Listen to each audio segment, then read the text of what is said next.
Good morning students, class 10th। बेटा कल हम रीड कर रहे थे the black aeroplane. The black aeroplane में हमने रीड किया था कि जो डकोटा पायलट है वो पेरिस से इंग्लैंड की तरफ जा रहा था। वो बहुत अधिक खुश था क्योंकि उसे अपने घर पे जाने की खुशी थी। और हमने पढ़ा कि फर्स्ट टाइम उसने जो है पेरिस कंट्रोल रूम को जब कांटेक्ट किया तो पेरिस कंट्रोल रूम ने उसे एडवाइस दी कि वो जो 20 डिग्री वेस्ट की तरफ जो है वो अपना एरोप्लेन टर्न करे।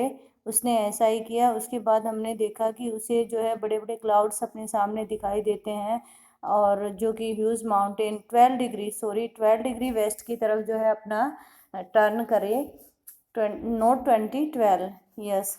और हमने पढ़ा था कि जो पायलट है उसे बड़े बड़े ह्यूज क्लाउड्स अपने सामने दिखाई देते हैं, बट अब वो डिटरमाइन करता है कि वो उसे ये रिस्क उठाना ही पड़ेगा क्योंकि वो 150 किलोमीटर आगे जो है पेरिस से आ चुका था और उसके एरोप्लेन में इतना फ्यूल नहीं था कि वो उनको अक्रॉस करके जाए या फिर उनके वेस्ट या साउथ साइड से उनको क्रॉस करके जाए। तो वो जो पायलट था वो एंटर कर जाता है उन स्टॉर्मी क्लाउड्स में। उसे चारों तरफ ब्लैक ही ब्लैक दिखाई देता है।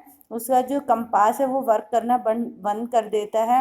उसके जो रेडियो अदर इंस्ट्रूमेंट्स हैं वो वर्क करना बंद कर देते हैं। लेकिन तभी आफ्टर सम टाइम उसे एक अनदर एरोप्लेन दिखाई देता है उस स्टॉर्म में। और उसका जो पायलट है वो उसे हैंड अपना वेव करते हुए और उसको फॉलो करने के लिए कहता है। और वो कहता है, जो डकोटा पायलट, वो कहता है कि मैं उसे एक ओबीडिएंट चाइल्ड की तरह फॉलो करता हुआ चला जाता हूँ। यहाँ तक हमने पढ़ा था। अब देखिए आगे। अब वो कहता है, there was only enough fuel in the old Dakota's last tank to fly for 5 और 10 मिनट्स मोर। वो कहता है there was only enough fuel. अब मेरे पास केवल इतना ही फ्यूल था in the Dakota, old Dakota, मेरे ओल्ड डकोटा एरोप्लेन में लास्ट टैंक। और वो भी सेकेंड वन टैंक में। उसके जो डकोटा टैंक था उसमें 2 फ्यूल टैंक्स थे और जो सेकंड वन फ्यूल टैंक था वो उसने ओपन कर रखा था। वो कहता है कि मेरा जो फ्यूल टैंक है, सेकंड वन फ्यूल टैंक, इसमें केवल 5 और 10 मिनट्स का ही फ्यूल बचा था। फ्यूल मीन्स ऑयल बचा था। I was starting to fuel frightened again. और अब मुझे दोबारा से एक बार फिर फ्यूल के बारे में थिंक करके डर लगने लगा था। वो कहता है कि कहीं मेरा फ्यूल ख़त्म ना हो जाए, ये सोचकर मुझे डर लगने लगा था। But then he started to go down. लेकिन तभी मेरे सामने जो एरोप्लेन था उसने नीचे जाना शुरू कर दिया।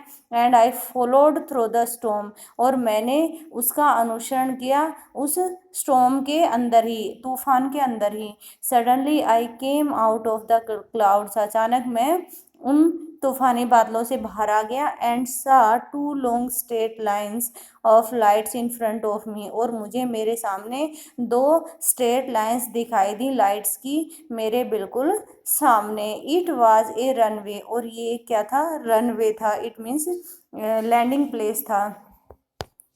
एन एयरपोर्ट, एक एयरपोर्ट था। I was safe. और अब मैं अपने आप को सुरक्षित महसूस कर रहा था। I turn to look for my friend in the black aeroplane.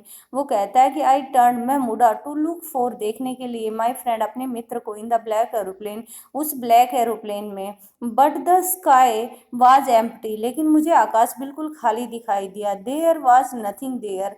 There was nothing there, वहाँ पर कुछ भी नहीं था। The black aeroplane was gone. वो जा चुका था। जो ब्लैक एरोप्लेन था वो जा चुका था। I could not see it anywhere. अब मुझे वो कहीं भी दिखाई नहीं दे रहा था। इट मीन्स वो कहता है कि मैं कहीं नहीं देख सकता था उसे। आई लैंडेड, मैंने लैंड किया। And was not sorry to walk away for the old Dakota near the control tower. और वो कहता है कि मुझे इस चीज़ का खेद नहीं था कि मैं लैंड करते ही सीधा डकोटा ओल्ड जो ओल्ड डकोटा को लैंड करने के पश्चात सीधा जो है कंट्रोल टावर पहुंचा। आई वेंट, मैं गया, एंड आस्क्ड ए वुमन, और एक महिला से पूछा, इन द कंट्रोल सेंटर, जो कि कंट्रोल सेंटर में बैठी हुई थी, वेयर आई वाज, मैं कहाँ था, and who is the other pilot was, and who the other pilot was, और वो जो दूसरा पायलट था वो कौन था। वो उसे पूछता है कि मैं कहाँ था और जो दूसरा पायलट है वो कौन था। And I wanted to say thank you, और मैं उसका धन्यवाद करना चाहता हूँ। She looked at me very strangely, strangely means अजीब तरीके से, वो मेरी तरफ बड़े ही अजीब तरीके से देख रही थी। एंड देन लाफ्ड, और फिर हंसी। अनदर एरोप्लेन, कोई दूसरा aeroplane, up there in the storm, इस तूफान में उड़ रहा था।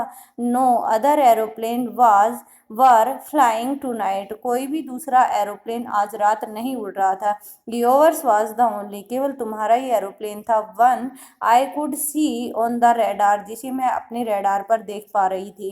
केवल तुम्हारा ही एरोप्लेन था जिसे मैं अपने रेडार पर देख पा रही थी। So who helped me to arrive there safely without a compass और ए रेडियो, तो मेरी मदद किसने की टू अराइव, पहुंचने में, देयर यहाँ पर, सेफली सुरक्षित, विदाउट कंपास बिना कंपास के और बिना रेडियो के, and without any more fuel in my tank, और मेरे टैंक में और फ्यूल न होने पर।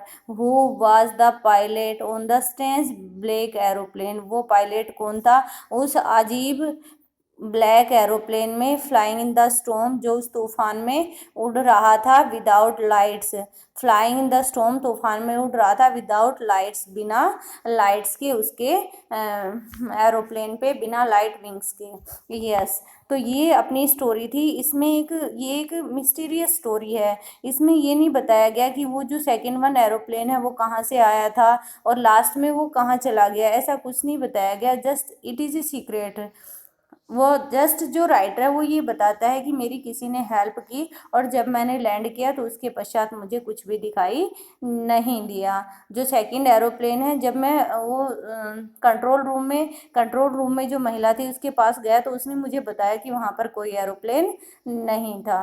तो बेटा अपनी जो ये स्टोरी है ये कंप्लीट हो गई है। इसके क्वेश्चन आंसर मैं सेंड कर दूंगी आपको, और आपको ये चैप्टर अच्छे से रीड करना है और उसको अंडरस्टैंड करने की कोशिश करनी है। क्वेश्चन आंसर अपनी नोटबुक में राइट करने हैं और उनको लर्न करना है। Thank you, have a nice day.